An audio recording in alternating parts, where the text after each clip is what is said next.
Gumamit nga ako ng bagong hero na si Session. Siyempre dito lang yan sa classic at nagpakitang gila si Gyushon kaso napitas naman siya. Huwag ka nang tumuloy baka mapitas ka pa. Yan na, dumami na sila. Buti nakatakas ka pa. Ayokong iwan yung kasama ko baka magalit pa sa akin.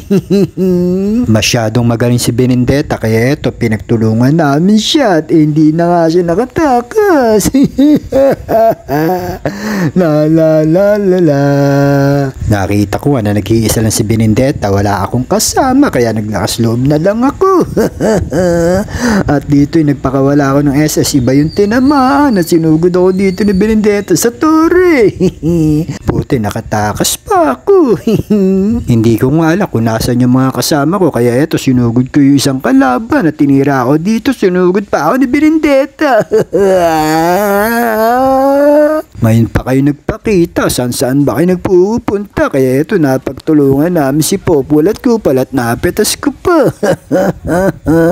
At nakapitas din yung kasama ko. Ano kayo ngayon? At sumugod na naman din si Benedetta. Dito nga iniwan ako ng kasama ko kaya ito buti nakatakas pa ako. Bahala ko lang sana mag-push dyan kaso nga lang nakita ako ni Esmeralda at nakita pa ako ni Benedetta. Hoy, wag mo kong unahan, tulungan mo ko. Grabe ka Gyushon, iniiwan mo ko. Huwag mo kong iniiwan ngayon ha. Uy, aliga rito. Naku po, nakita na naman ako ni Benedetta. Hinahabol na naman ako.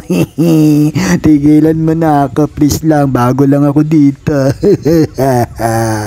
At habang kinukuha nga namin yung Lord dito, sinugod na kami ng mga kalaban. Nakipag-crush kami sa kanila. Sinusugod ko nga si Esmeralda. May tumitira pala sa likod ko. Eto siguro si Suyo, hindi ito nang iiwan. Sasamahan ako neto. Naku po, ako talaga yung pinupunteriyan mo. Hindi na ba ako sanay? Nakita kong sumisegway si Esmeralda. Dito isang ko na siya. Kaso iba yung napitas ko. Kalayo nun. Nakita na naman ang kakampi ko yung kalaban. Kaya eto, tinulungan ko na siya. At nakita ko nga isang kakampi ko na pulahan. Umuwi ka na. Nakikipag-agawa na naman yung mga kalaban namin dito sa Lord. Buti na lang, nandito yung mga kasama ko. At syempre, nakuha namin at sinugod ni Tamos yung kalaban. Kaso nakatakas naman. Kasama na nga namin yung Lord dito. At dito kayo nakipag-clash kami sa mga kalaban. Nagyayelo ka pa dyan ha, pero mapipitas ka pa rin. Kawawa at napitas na naman din dito si Benedetta.